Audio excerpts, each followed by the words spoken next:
Assalamualaikum warahmatullahi wabarakatuh. Halo para lovers and haters dimanapun Anda berada, baik yang ada di alam nyata maupun alam gaib. Apa kabarnya? Salam cerdas bersupranatural. Berjumpa kembali dengan Mbah Wira, guru besar Padepokan Sengkelat, Rajanya Azimat. Baik teman-teman semua, hari ini Senin 10 April 2023 ada pengumuman, yaitu untuk diskon 50% all Azimat terakhir hari ini. Mbah Wira ulangi, untuk diskon 50% all Azimat itu terakhir hari ini tanggal 10. Besok tanggal 11 sudah kembali ke mahar normalnya. Jadi untuk diskon 50% itu telah Mbah Wira buka sejak tanggal 1 Ramadan hingga tanggal 19 Ramadan. Lamanya 19 hari. Dan besok untuk Ramadan ke-20 maharnya sudah kembali normal. Terima kasih kepada teman-teman yang sudah ikut berpartisipasi. Mbah Wira doakan sehat dan sukses selalu, dimudahkan dalam setiap urusan, lancar, banyak, dan barokah rezekinya. Amin ya rabbal alamin. Baik teman-teman semua, hari ini hari Senin ya, tanggal 10 April 2023 jam 22 malam. Kita ada klien nomor 5212, Mbak Wira ulangi, klien nomor 5212.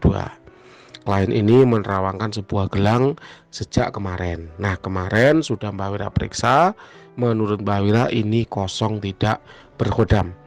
Namun hari ini Mbak Wira merasa perlu untuk melakukan recheck gitu ya, pengecekan ulang sehingga hasil dari terawangan untuk klien nomor 5212 ini lebih baik dan lebih akurat sehingga bisa diterima oleh akal sehat. Baik teman-teman semua, sebagaimana biasa sebelum melakukan terawangan Mbah Wira perlu menyampaikan dulu disclaimernya. Yang pertama, apabila gelang ini buatan gurunya Mbah Wira, hasil ritualan gurunya Mbah Wira, maka Mbah Wira tidak akan mampu menerawang. Itu wajar karena ilmu dari seorang murid tidak akan mampu melebihi ilmu gurunya. Ya sudah banyak benda-benda hasil ritualan guru saya yang mana Mbah Wira tidak mampu menembusnya. Ya ada sebagian kecil yang Mbah Wira mampu, tapi sebagian besar tidak mampu. Karena yang namanya murid sudah kodratnya tidak mampu melebihi ilmu gurunya. Itu yang pertama. Yang kedua, disclaimernya yaitu apabila gelang ini ternyata adalah Mbah Wira yang meritualkan, maka Anda boleh klaim ya gratis tukar kodam baru. Tata cara, syarat, dan ketentuan silahkan bisa dicek di video YouTube-nya Mbah Wira yang berjudul Garansi dari Mbah Wira. Kodam Anda mati, Mbah Wira tukar dengan yang baru. Itu judulnya, bisa Anda search. Nah, itu disclaimer nomor 1 dan nomor 2. Sekarang aturan dalam melakukan terawangan. Mbah Wira tidak tahu benda ini dari mana, harganya berapa, beli di siapa, ataupun praktisi yang meritualkan siapa. Mbah Wira betul-betul tidak tahu. Karena Mbah Wira nggak tahu, makanya Mbah Wira kasih disclaimer.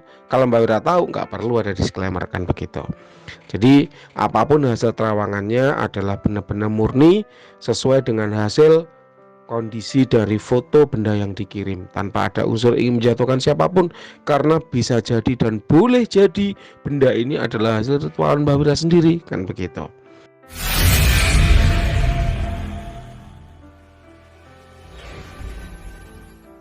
Nah, untuk melakukan pengecekan suatu kondisi gaib dalam benda bertuah, akan Mbah Wira cek dengan beragam metode. Yang pertama adalah metode vibrasi energi. Kenapa kok metode vibrasi energi? Karena yang namanya benda bertuah, adanya tuah pada benda bertuah itu muncul akibat adanya kandungan energi di dalam benda tersebut. Mbak Wira ulangi, adanya tuah itu karena adanya kandungan energi dalam benda tersebut. Ya memang ada benda-benda yang tidak mengandung energi, benda-benda yang tidak mengandung kodam tapi bertuah, itu memang ada, tapi sebagian kecil atau minoritas saja. Sedangkan sebagian besar atau mayoritas yang namanya benda bertuah, adanya tuah itu karena kandungan energi dari benda tersebut. Nah, energi itu sendiri ada macam-macam. Yang pertama adalah energi alam, yaitu energi dari alam ya, alam yang memasukkannya ke dalam suatu benda dalam rangka merubah karakter benda itu dari yang sebelumnya tidak berkodam kemudian menjadi dari yang sebelumnya tidak bertuah kemudian menjadi bertuah. Benda-benda yang mengandung energi alami semacam ini seringkali disebut dengan mustika.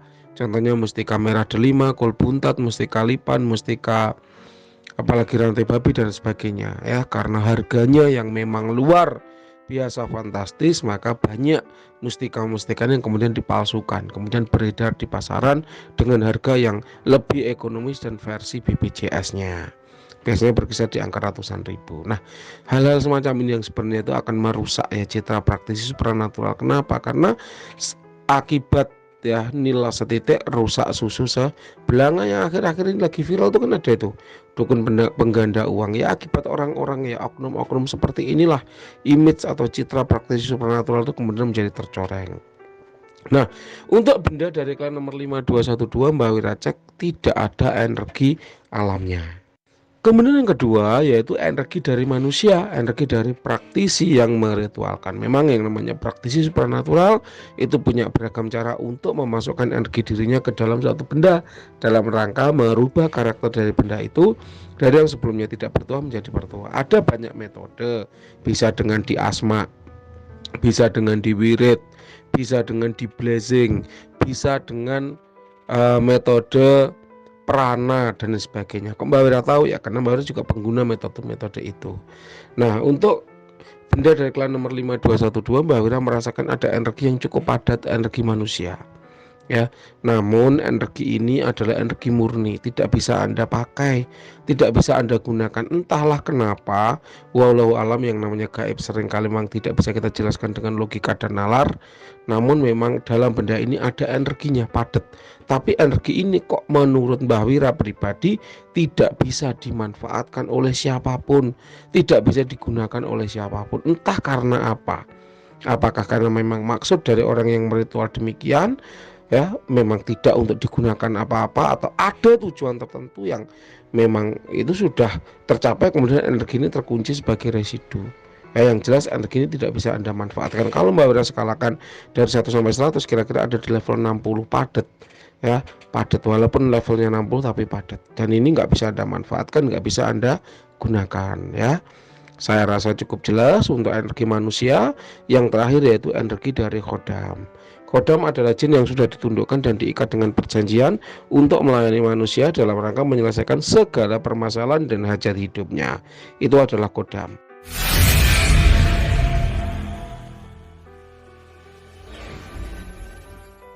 Kalau tidak diikat dengan perjanjian, maka kita sebut dengan jin begitu saja. Kalau sudah diikat dengan perjanjian, maka barulah kita sebut dengan khodam. Nah, untuk benda dari klan nomor 5212 ini kok Mbah Wira cek, kok Mbah Wira tidak menemukan ya ada energi khodamnya.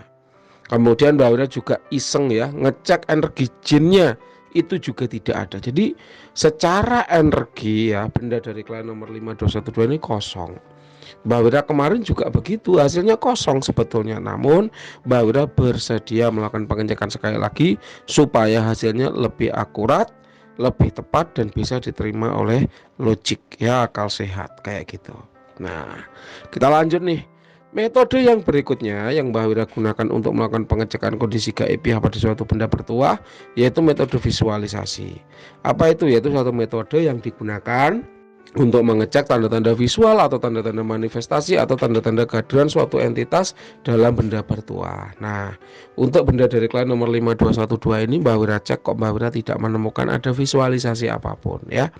Jadi hal ini kemudian menyimpulkan bahwa memang benda dari klan nomor 5212 ini kosong, tidak berkhodam ya. Sesungguhnya dari kemarin pun sudah kosong, namun Mbah Wira minta waktu ya, karena kalau terawangan kemudian kosong itu Mbah Wira kayak merasa iba ya, karena ketika klien datang kepada Mbah Wira itu kan harapannya benda-benda yang dia miliki itu kodamnya kuat, hebat, overpower, isinya macan atau maung bodas, isinya kodam dewa-dewa atau isinya kodam raja-raja dan seterusnya. Kan Mbah Wira itu paham hal semacam itu. Itulah kenapa apabila hasil terawangan menunjukkan kosong, maka Mbak Wira pasti meluangkan waktu untuk melakukan pengecekan ulang. Gitu ya teman-teman ya.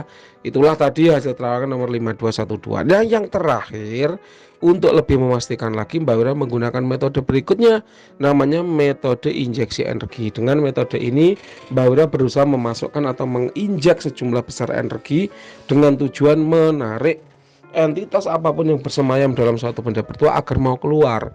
Mekanismenya adalah dengan menarik mereka agar mau berpindah dimensi dari yang sebelumnya dimensi materi ke dimensi energi. Ketika mereka sudah berada di dimensi energi, dimensi materi ya, maka akan lebih mudah untuk diamati. Ya, itu adalah mekanismenya, itu adalah konsepnya. Nah, setelah benda dari kalian nomor 5212 ini Mbak Wira injek dengan energi ya beberapa kali, ternyata Mbak Wira tidak mendapatkan feedback apapun. Hal ini menjadi jelas, menjadi tanda bahwa memang benda dari kalian nomor 5212 ini fix tidak berkoda menurut Mbak Wira. Demikian untuk hasil terawangannya ya, semoga berkenan. Kalaupun Anda kurang berkenan dengan hasil terawangan Mbak Wira, Anda bisa melakukan pengecekan langsung, pengujian langsung dengan cara apa? Membandingkan secara head to head. Caranya gimana? Secara ringkas, Anda tinggal hidup secara seminggu ya tanpa azimat apapun, kemudian Anda catat tuh kondisi keuangan, ASEAN, kerjekian, hoki dan sebagainya. Nah, setelah seminggu berlalu, Anda ambil azimatnya, Anda pakai gelangnya, kemudian selama seminggu diamati. Nah, kalau memang ada perubahan nyata pada kondisi kerejekian misalnya ya, maka berarti benda ini bertuah kerejekian. Atau misalnya pada pengasihan atau kewibawaan, ya berarti memang benda ini bergoda pengasihan atau kewibawaan gitu kalau menurut Mbak Wira. Jadi kalau Anda kurang puas dengan hasil terawangan Mbak Wira, Anda bisa melakukan pengecekan mandiri dengan cara membandingkannya secara langsung head to head ya, dipakai langsung dan dibandingkan secara langsung. Jangan lupa hasilnya dicatat supaya tidak lupa. Ada nggak beda nyata antara sebelum menggunakan azimat dan setelah menggunakan azimat?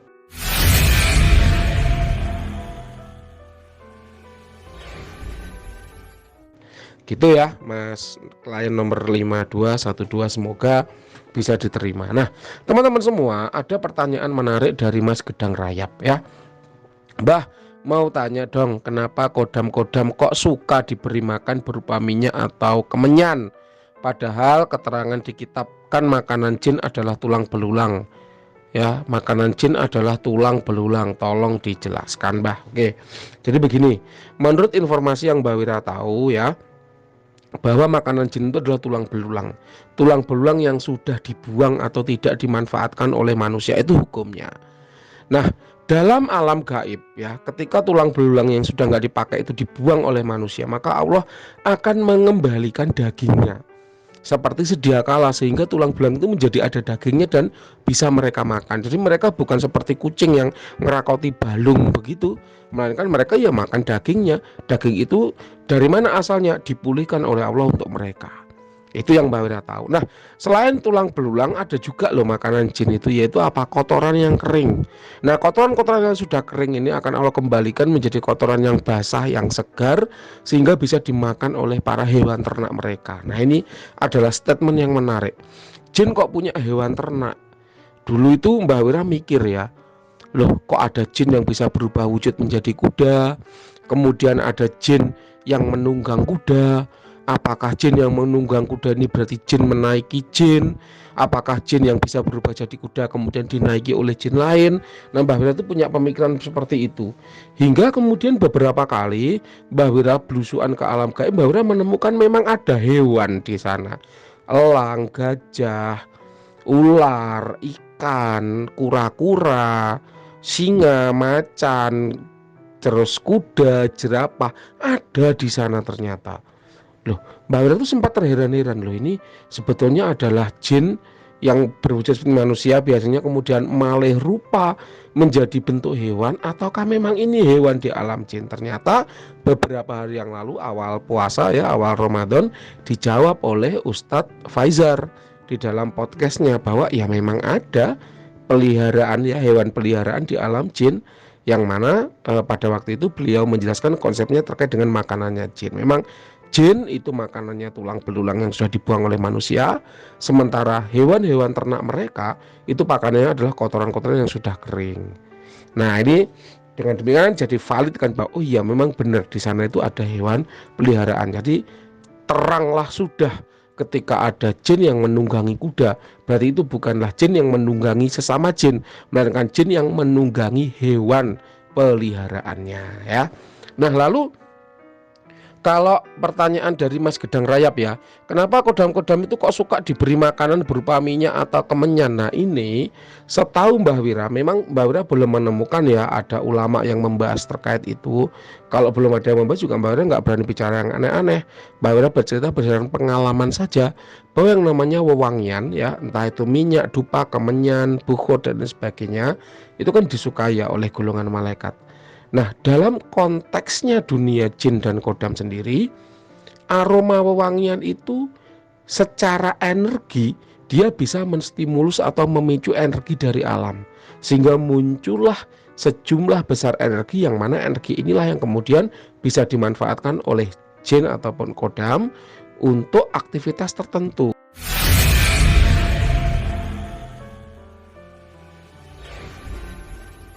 Contoh. Ketika ada kecelakaan, orangnya berkumis. Kemudian ketika malam hari ada sosok penampakan orang berkumis. Orang akan ketakutan, mengira itu adalah arwah gentayangan dari korban kecelakaan. Ketika si manusia itu ketakutan, menjerit histeris, ketakutan, dia melepas sejumlah besar energi yang negatif.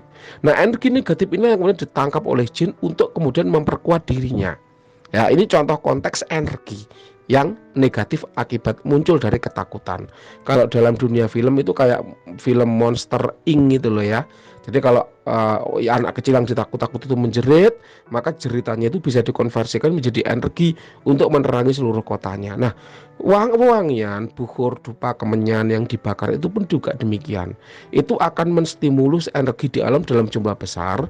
Nah, energi inilah yang kemudian dimanfaatkan oleh si kodam atau jin-jin ini tadi untuk beragam hajat. Itulah kenapa kalau offering memberikan hadiah kita bakarkan dupa ataupun bukhur. Kenapa? Karena wewangian itulah yang akan memicu energi untuk dimanfaatkan oleh mereka. Apakah makanan mereka berarti wewangian ini? Bukan. Makanan mereka tetap tulang belulang yang dibuang oleh manusia itu tadi, yang sudah tidak dimanfaatkan oleh manusia. Namun dupa atau wangian ini semacam energi drink untuk mereka. Ini kalau manusia itu semacam kita udah makan nasi gitu ya, nasi pecel misalnya, tapi kemudian minumnya kita minum extra jos. Nah, extra jos ini bukan makanan kita nasi pecel kan. Nah, tapi extra jos ini apa? Adalah semacam energi drink yang memicu agar tubuh kita itu lebih berenergi lagi. Kira-kira kalau dimanusiakan semacam itu. Kalau Anda tidak bingung dengan penjelasan penjelasan Mbah Wira versi yang energi-energi tadi, ya silakan itu penjelasan aslinya. Namun kalau Anda bingung, silakan mendengarkan versi energi drink ini tadi. Ya kira-kira kalau di dunia manusia itu seperti itu. Jadi bukan makanan mereka adalah wewangian, bukan, namun wewangian ini memicu energi di alam, sehingga kemudian energi inilah yang akan dimanfaatkan oleh mereka untuk beragam keperluan atau kepentingan kayak gitu. Jelas ya. Jadi kalau di dunia manusia semacam energi drink lah, kira-kira itu extra jos lah, kira-kira kayak gitu. Oke, itu untuk pertanyaan dari Mas Gedang Rayap. Semoga bisa menjawab rasa penasarannya. Kemudian ada pertanyaan lagi dari Mas Abu Rapana. Sekalian mau tanya, kalau misalnya dalam satu azimat itu ada macam-macam tuah proteksi, ASEAN, kewibawaan, apakah kekuatannya sama? Misalnya ASEAN 90% atau kewibawaan 90%, jika kita mempunyai azimat dengan level kekuatannya 92 misalnya ya. Nah, jadi gini Mas Abu Rapana, kita tidak bisa mengkuantitatifkan kualitatif ya. Kita tidak bisa mengkuantitatifkan kualitatif. Namanya skill itu kan kualitatif. Seperti Mbak Wira. Mbak Wira adalah PNS. Skillnya apa? Birokrat, berarti kan administrasi birokrasi. Berapa level administrasi birokrasi? Gimana cara ukurnya? Kan nggak bisa. Nah, selain sebagai PNS ya, kalau PNS berarti kan birokrat, administrasi birokratif, berarti kewibawaan disegani dan dihormati orang. Berarti Mbak Wira ini punya tuah kewibawaan kan gitu. Nah, selain kewibawaan, Mbak Wira juga seorang pedagang. Berarti kan kerejekian atau penglaris dagangan. Skillnya berapa? Gimana kita mau mengukur skill Mbah Wira dalam perdagangan? Gimana kita mau mengukur skill Mbah Wira dalam kerejekian? Gak bisa gitu ya. Jadi kita tidak bisa mengkuantitatifkan kualitatif. Skill itu gimana caranya kita ngitung? Bisanya mengira-ngira. Nah, menurut sudut pandang praktisi, ini adalah kesepakatan ya. Jadi bukan rumus, tapi ini kesepakatan.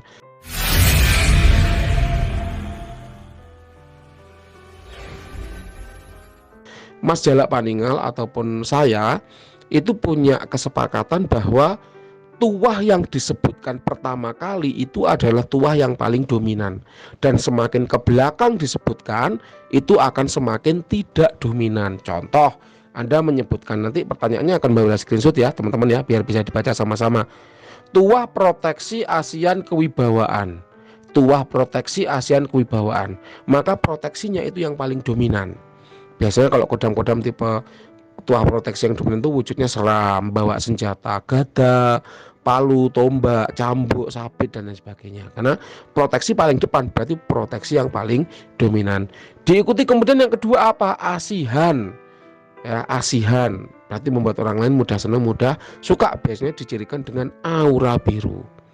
Bawa senjata tapi auranya biru, biasanya kayak gitu. Kemudian setelah itu ada kewibawaan, aura merah. Biasanya dicirikan dengan dia memakai baju atau aksesoris berwarna merah. Jadi kalau digambarkan dia bawa senjata, auranya biru, ada aksesoris warna merah. Karena proteksi ditulis depan sendiri, berarti proteksi itulah yang paling dominan. Baru kemudian diikuti dengan pengasihan, baru diikuti dengan kewibawaan. Jadi kewibawaan ini yang paling terakhir. Itu kesepakatan teman-teman ya. Jadi antar praktisi bisa berbeda. Ya, karena ini kesepakatan. Jadi Mbak Wira tanya kepada Mas Jalak, oh iya ini betul tuah utamanya proteksi gitu ya. Kemudian yang terakhir kali disebutkan ada tuah kewibawaannya. Biasanya kayak gitu kalimatnya. Kalau Anda mendengarkan rekaman Mbak Wira, biasanya juga kayak gitu kok. Ini ASEAN kewibawaan Mas utamanya, kemudian ada untuk karir. Nah, ASEAN kewibawaannya ini digunakan maksimal untuk meningkatkan karirnya. Berarti utamanya ada di karirnya. Dengan cara apa? Pengasihan kewibawaan, dengan diasihi, berwibawa, disenangi orang, misalnya kayak lurah, camat, carik gitu ya. Kan pemilihan langsung tuh oleh rakyat, karena disenangi, disegani, kemudian karirnya bagus gitu. Jadi pasti ada dominan yang diceritakan dalam konteks terawangan itu. Biasanya yang paling dominan itu disebutkan pertama kali, biasanya seperti itu. Tapi kalau Mbak Wira biasanya yang dominan apa Mbak Wira jelaskan, kemudian cara mewujudkannya adalah dengan tuah A, B, C, D, itu berarti itu pendukungnya atau jalan masuknya untuk menuju tuah utama gitu teman-teman ya. Jadi memang kita harus jeli ya memperhatikan apa yang disampaikan oleh praktisi. Ingat, bahasa terawangan itu adalah bahasa batiniah, bahasa spiritual, bahasa isyarat hati atau isyarat batin. Sehingga jangan didengarkan bahasa isyaratnya, dengarkanlah terjemahannya. Sama seperti ketika seorang praktisi menjelaskan tuah pada suatu azimat, maka dengarkanlah terjemahannya seperti apa. Gitu. Semoga itu bisa membantu ya. Ada pertanyaan dari Mas Gedang Rep dan Abu Irapana. Terima kasih. Itulah yang sekiranya bisa Mbak Wira sampaikan untuk terawangan benda dari Mas 5212. Semoga membantu. Silakan kalau ada yang kurang jelas boleh ditanyakan. Terima kasih. Selamat petang.